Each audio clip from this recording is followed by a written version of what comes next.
All right, so let me call to order this special meeting of the Town Council of July 12th. If we could start with a roll call, please. Thank you and good evening. Councilmember Sayak.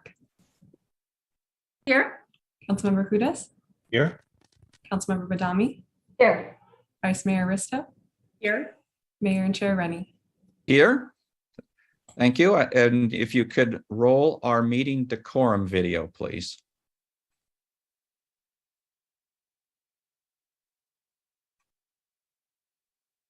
The public is welcome to participate at Town Council meetings, understanding that the purpose of the meetings is to conduct the important business of the town in an efficient and effective manner. At each meeting, the following expectations of civil conduct shall apply. 1. For the benefit of the entire community, the Town of Los Gatos asks that all speakers follow the town's meeting guidelines by treating everyone with respect and dignity.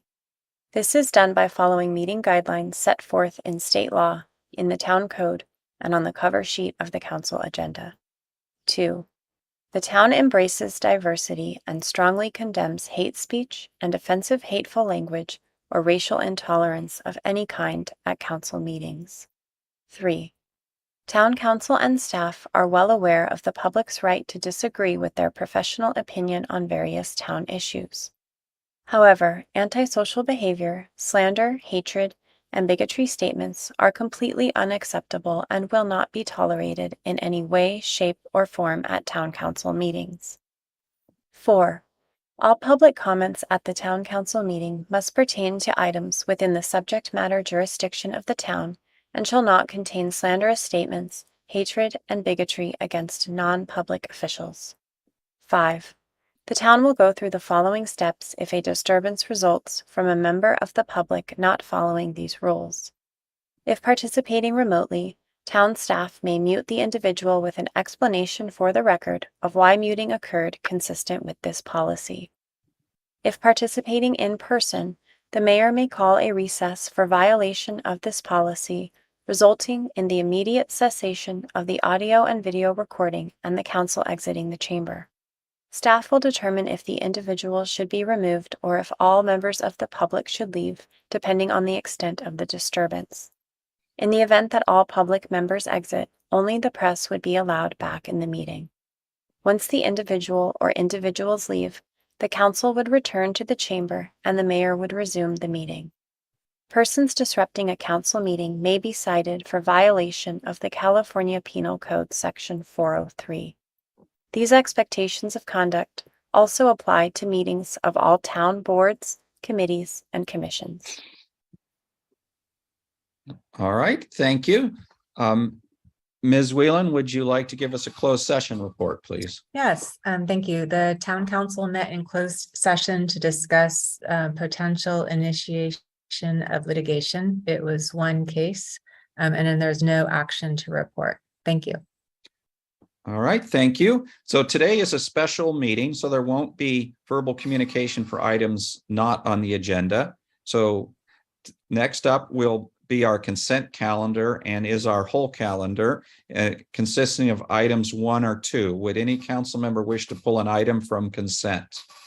Council member Hudas. I don't wish to pull, but I have a question about item 1. Is this appropriate? Sure, go ahead. Yeah, so what is the process for getting back to in-person meetings? Is that a council action? Is a mayor action? I know in some towns there's been a vote on this. What's the process here? Our process has typically been led by the mayor in close consultation with the town manager. All the town managers and city managers within Santa Clara County have been coordinating on this matter. As you've been reading in the paper, the new variants are quite virulent. And so actually many public agencies have returned to remote meetings until further notice because of the concern of the spread of COVID. We've been watching our County Board of Supervisors very closely as a guide. They have no intention of coming back in person at least through August. So we will continue to monitor what other agencies are doing. Our physical facility is challenging. And so without a mask mandate, now there are no mask mandates, we could potentially be putting the health of our staff, our council, and our public at risk. So at this time, we intend to remain in a remote setting at least through August, and then we'll reconsider given the status of the pandemic in September. And I defer to the mayor for any additional commentary. Yeah, and I would just add, I'm welcome input from council members one way or the other. I think it's best to give it to the town manager so we don't have any Brown Act questions about too many people telling me something. But I welcome your feedback through the town manager on whether you are concerned and don't want to come back, or you're anxious to come back and see people. Please send that feedback through the town manager, and we'll, as she said, adjust based on what seems safe and manageable on what's going on. Thank you. Again, no council members wish to pull an item from consent, it looks like. Any members of the public wish to comment on our consent calendar? Seeing no hands raised, I will close public comments on our consent calendar and come back to council for a motion. Vice Mayor Risto. Thank you. It works better if I'm unmuted. I move to approve items 1 and 2 on the consent calendar. Councilmember Sayak. Second.